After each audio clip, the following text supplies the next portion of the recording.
Hello everyone, in this video we are going to learn solution of linear equation using determinant और Cramer's rule।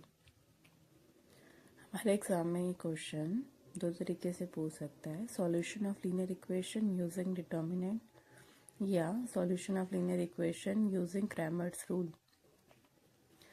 इसमें आज हम discuss करते हैं for two variables जैसे यहाँ पर हमारे पास x और y दो वेरिएबल्स हैं।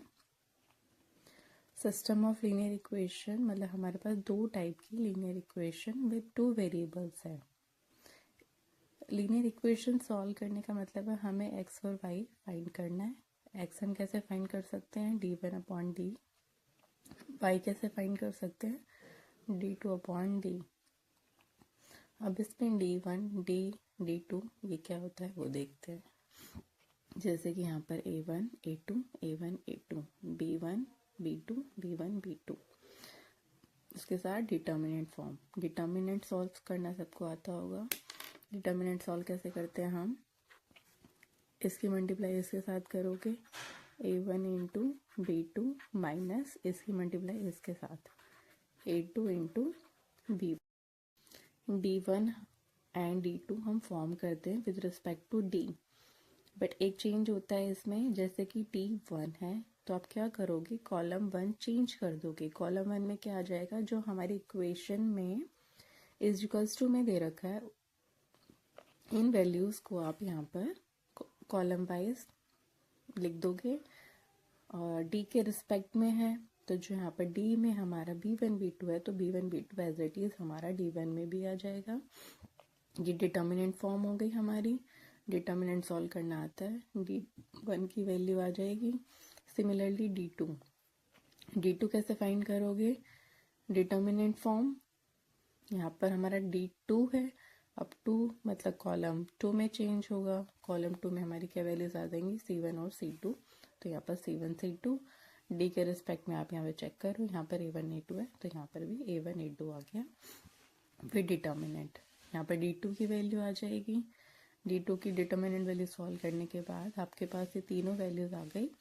आप इजीली यहाँ पर पुट कर सकते हो, x में d1/d, y में d2, जिससे आपकी x की और y की वैल्यू फाइंड हो जाएगी। ठीक है, थैंक यू। अब हम इस पर बेस्ड एक क्वेश्चन सॉल्व करते हैं फॉर टू वेरिएबल्स। यहाँ पर हमारे पास इक्वेशन है 2x + 3y = 1, 5x + 7y = 2। इस पर हमें क्या फाइंड करना है, x और y। x कैसे फाइंड करते हैं, x की वैल्यू हमारी इक्वल्स टू में होती है d1/d एंड y हमारे इक्वल्स टू में होता है d2/d। अब हम d फाइंड करते हैं। d में हम coefficient of x and y को कॉलम वाइज पुट कर देंगे। जैसे हमारे पास यहाँ पे 2 5 है, यहाँ पर 2 5, यहाँ पर 3 7 है, 3 7 कॉलम वाइज रख दो। डिटर्मिनेंट सॉल्व करते हैं। डिटर्मिनेंट हम सॉल्व कैसे करते हैं, डायगनली मल्टीप्लाई करके, डायगनली मतलब 2 7 14, फिर माइनस बैकवर्ड डायगनल मल्टीप्लाई करके 5 3 15, यहाँ पर 15 14 माइनस 15 -1। तो हमारे पास d1 में हमें 1 में चेंज करना है, कॉलम 1 में। तो यहाँ पर क्या आ जाएगा, जो हमारे इक्वल्स टू में यहाँ पर है वो कॉलम में आ जाएगा 1 2 3 7 एज इट इज़। ये डिटर्मिनेंट फॉर्म, इसको सॉल्व करना भी बताया था मैंने।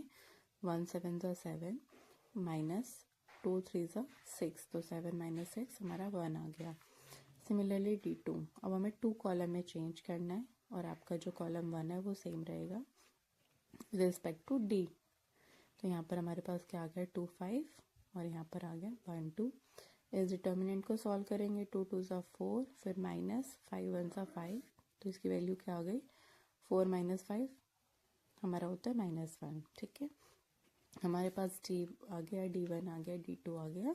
अब हम यहाँ पुट कर देंगे क्योंकि हमें तो x और y की वैल्यू फाइंड करनी है। x की वैल्यू कैसे आएगी, d1/d। तो हमारे पास d1 क्या है 1 और d क्या है -1, तो ये आ गया 1 - 1 दैट इज -1। फिर हमें फाइंड करना है y, तो y क्या होता है d2/d।